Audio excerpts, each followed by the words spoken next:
So I've got a bunch of loose ends on this one story right now, and it originates at Harvard. Now, yesterday we covered how Harvard is basically a feeder school to Google. In fact, the entire Ivy League of colleges basically go right to Google.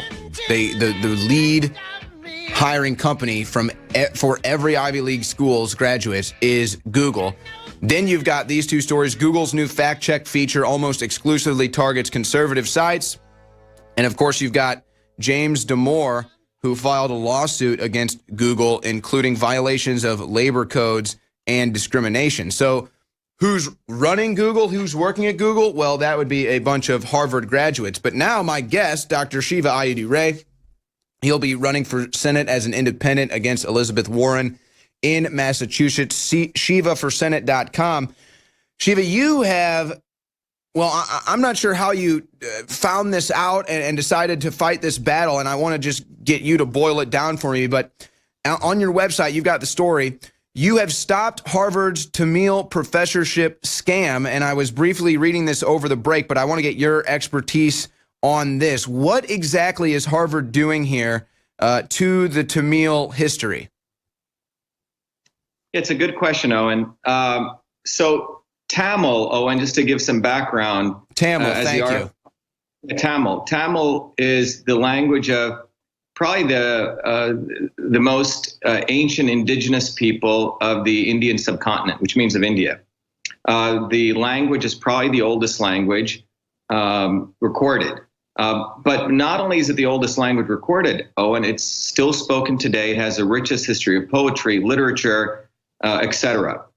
And what's happened is Harvard, so that's the background on Tamil. And one of the key things, Owen, is Tamil has probably the richest knowledge base, what some consider the holy grail of human knowledge, of scientific knowledge, medical knowledge, dating back at least 5,000 years, written in these palm leaf manuscripts that are essentially the intellectual property of the Tamil people, the indigenous people of India. So that's a background on it. Very few people in America may be aware, but the Tamil people are like the American Indians in many ways, which are the indigenous people of here. The Tamil people are the indigenous people of India. Okay? So that's a background. Now, the interesting thing is Harvard, if you look at the history of Harvard, Harvard actually has a history of cultural misappropriation, which they, point to other people. So part of this, Harvard actually has professorships, Owen. So we think that these professorships or admissions into Harvard, for example, are based on merit-based. That's what Harvard prides itself on. But if you actually look at it, on the admission side, nearly 1/3 of people, at least 1/3 of people who get into Harvard are what are called legacy admissions, which means, let's say your father donated a lot to Harvard, or you had someone who knew someone who donated. They have a wink, wink, nudge, nudge model of how people get admitted to Harvard. Okay, on the professorship side, again, we're taught to believe, many people all over the world think, wow, this is such an esteemed institution, you have to work hard, but the reality is they actually sell professorships. So for example, if you wanted to get the Owen Schroyer professorship in there, for studying, I don't know, the history of some aspect, if you can raise around $6 million, Harvard would gladly take that and will set up a professorship. Got it? So on the one hand, they allow in legacy admissions up to 1/3 based on who you know, not what you've done or your merit, which is what they claim they do. And on the other hand, they actually sell professorships. Those two streams of revenue, Owen, if we follow it, actually go to fund Harvard's hedge fund. Again, something that's not really talked about in mainstream media. Harvard's hedge fund is now worth about over $35 billion. Their operating budget, if you look at Harvard, what it costs to run the universities, about $3 billion. So you see where this is going. The front end of the just real quick, that's amazing to me because I actually, a few years ago, was doing a little research on state universities. Most state universities actually run at a deficit and end up making their state run at a deficit. So that's amazing. A state university just getting pummeled financially. Meanwhile, Harvard just raking in the cash. Go ahead. Yeah, and they were originally set up in some ways as a quote unquote community college in the 1600s, right? So they were set up by public funds, and then they veered off to essentially become their own corporate behemoth. Essentially, Harvard is essentially Wall Street, right? They have fund managers. Several years ago, their total compensation for their hedge fund managers was totally $58 million. So think about that. That's what Wall Street guys get paid. So the reality is Harvard is fundamentally a hedge fund. It's got a little front end called a university. And in my view, and to anyone who really looks at it, the professors and the students at Harvard fundamentally serve to be marketing agents to push this out there, that they're a great university dedicated to scholarliness, et cetera. You see where what I'm saying? It's fundamentally... And then they insert these people into the power structure, into government, into Google, and then they have their people, their minions, write stories, propping themselves up. This is what liberals used to claim about conservatives doing for the oil market. That's basically what Harvard and Google are doing for any policy now. Exactly. Half of the Supreme Court is Harvard grads. Okay? So it's a racket. So Tamil, being one of the oldest languages, Harvard wants to get their claws into Tamil. Why? Because it's probably not only the oldest language, you're seeing some of the scripts out there, but more than likely it's older. And in fact, the data shows more than even Hebrew, et cetera. In fact, the Tamil Brahmi script is the predecessor to even Hebrew. So the notion here is that you have a very ancient language, tons of over 100,000 manuscripts, probably worth trillions of dollars, Owen, not billions. And so somehow Harvard, the details of which are just coming out, convinced Tamilians, the indigenous people of Tamil Nadu, oh, you guys should set up a professorship here. We are really good. We will teach Tamil, and you need us. So the Tamilians got involved in a $6 million campaign to raise money. And I got a tweet about 3 weeks ago saying, hey, Dr. Shiva, why don't you donate money to this? And I go, what the hell's going on here? And in fact, I talked to one of the co-founders of it. Again, there's a lot of wealthy, Indian doctors. Many of them are not really politically astute. And this guy essentially had raised money for this. And on the phone call, I said, you need to stop this because it's actually a scam. If you really want to support the Tamil language, you don't need Harvard. Go online. Everything's going online. Use your funds. And he said, you know what? You're the expert. I agree with you. And he said, okay. So that was a big, big win, Owen. But a lot of people throughout the world fundamentally believe the hype, the Kool-Aid, that this is a university dedicated to scholarly activity. It's dedicated to research and education. Very few people know. Real quick, though, I'm sorry I have to stop you because I want to get this out to the audience before we move on. When you were talking about this, you basically make the analogy that this is Harvard selling you a ladder that they can climb up and rob your house with, or you buy a ladder and then you prop it up for the robber to go rob your house blind. To me, the real reason why Harvard wants to do this, and I'm not asking for your opinion in this, but this is a lot of times what you see the Vatican does, or what you'll see even the Smithsonian do, is they essentially buy up this history, they buy up these archives, and then they hide them. And then they keep it for themselves so that nobody can know these great secrets of life. Nobody can know the great secrets of this ancient history, the knowledge, the poetry. Do you think that there's an aspect of that going in where Harvard wants to steal this from them, this information? Yeah, because one of the things they added in there was the rights to digitize this. And there have been many, many examples where artifacts go to these institutions and they quietly, oh, we lost them. And this is not something new.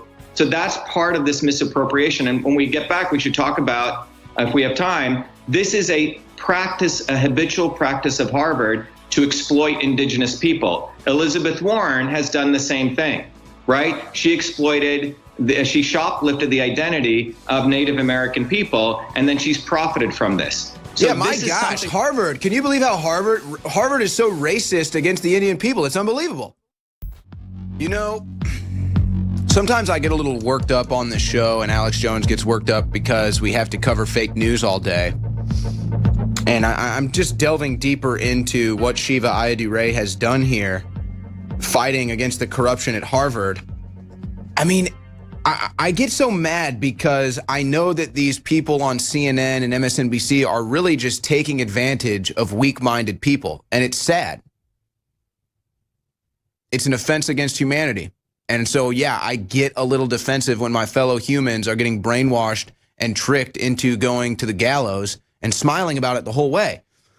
And I'm reading it more into this story. I mean, Dr. Shiva is not going to get his just due because the guy just remains so focused on what he's trying to do. He never looks for attention. But, I mean, this is a heroic effort that you just embarked on here, Shiva. I'm reading more into this, and it kind of hit me in the break. So basically, Harvard sees this treasure trove of ancient Indian art and, you know, poetry and knowledge and everything. And then they're like, we got to get our grubby little hands on this.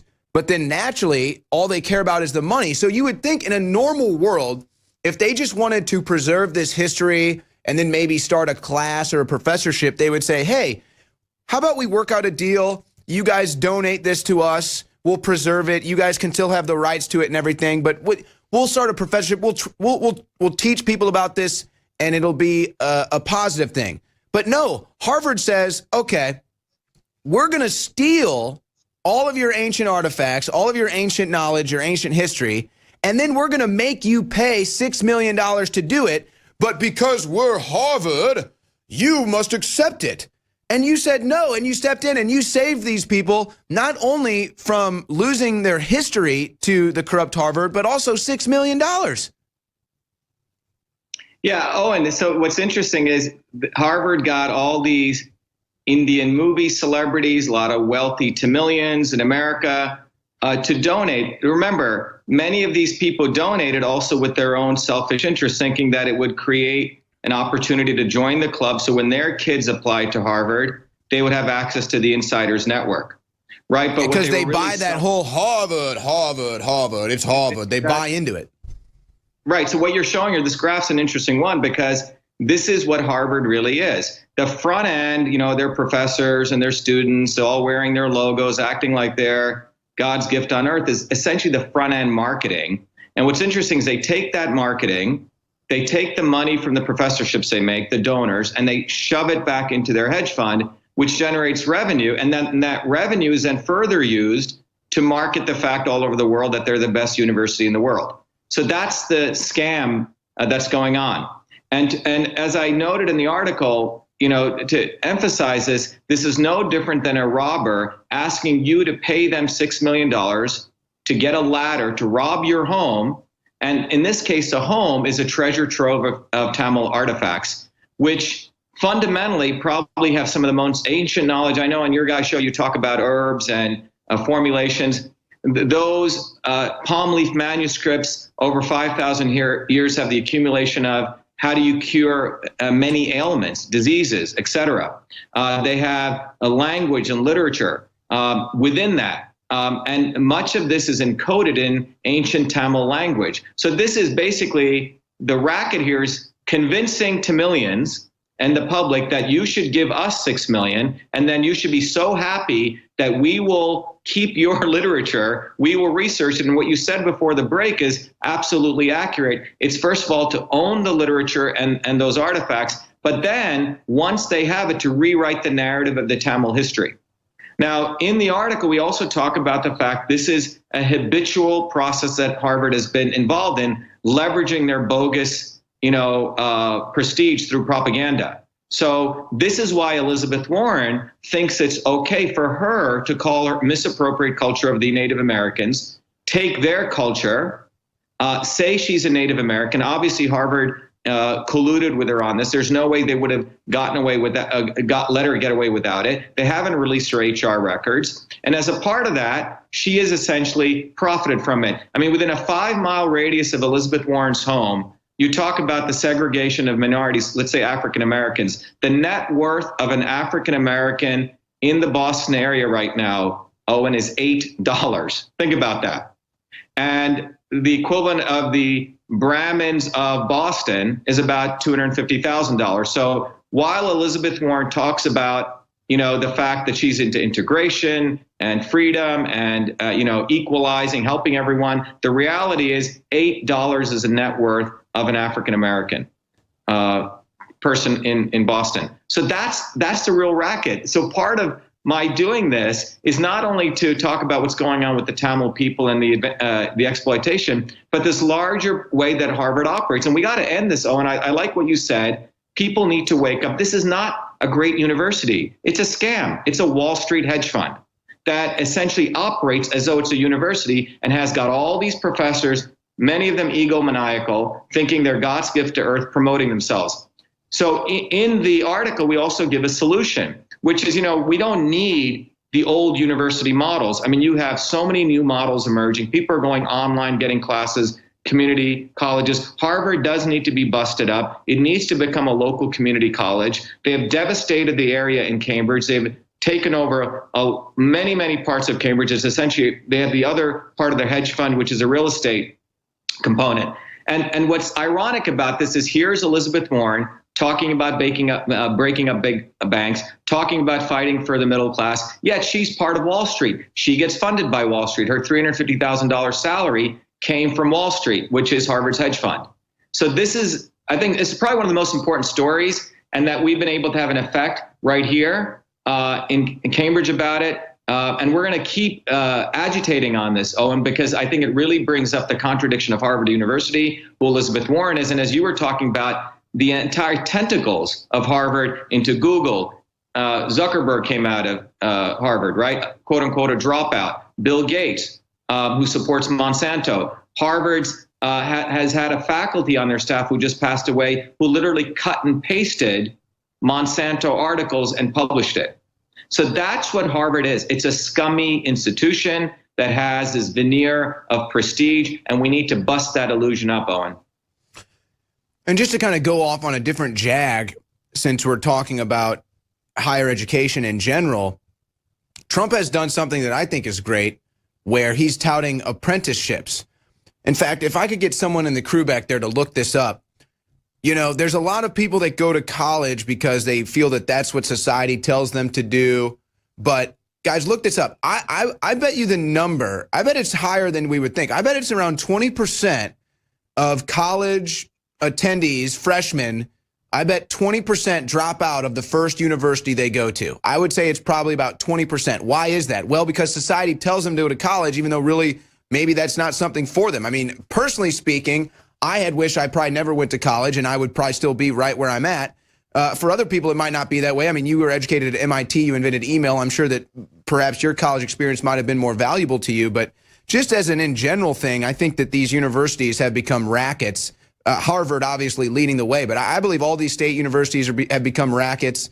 They use the labor of athletes for free to enrich themselves. The highest paid members of most of these major staffs are the coaches of the football and basketball teams. Yeah, here we go. 3.9 million students dropped out of college with debt. Guys, go back to the other story real quick. Yeah, so, I mean, that's just a bigger issue, though, Shiva. Well, no, what's interesting, you're bringing up a central point. The educational industrial complex is basically a racket. It's got the veneer of the front end. They spend a lot of money on marketing. It's a business. On the back end, those dollars are taken and they're invested in UMass Boston, for example, right here in Massachusetts. They're in bankruptcy stage because they overspent a lot of their monies. God knows where the money went. The bottom line is, Owen, for me, before I came to MIT, I never even wanted to go to the place. I went there essentially to have a experience of Boston, but I didn't need to go to that place. At some point in my own career, I decided to get those degrees because I realized that with those degrees, they couldn't say, oh, you're not educated. You see what I'm saying? So I did that for political reasons. So I did it very, very consciously, but it wasn't like MIT educated me. My public school system had educated me quite well. And I think the reality is it's about skills. In Massachusetts, for every 17 skilled job opening, only one person is skilled. We don't produce enough software engineers. We don't produce enough electricians. We don't produce enough plumbers. We don't have. And all the higher education system produces is a bunch of snowflake fops who don't even know the first thing about anything for the most part. Dr. Shiva Ayyadurai, thank you for joining us. Shiva4Senate.com. The real Indian will defeat the fake Indian in Massachusetts. Dr. Shiva Ayyadurai.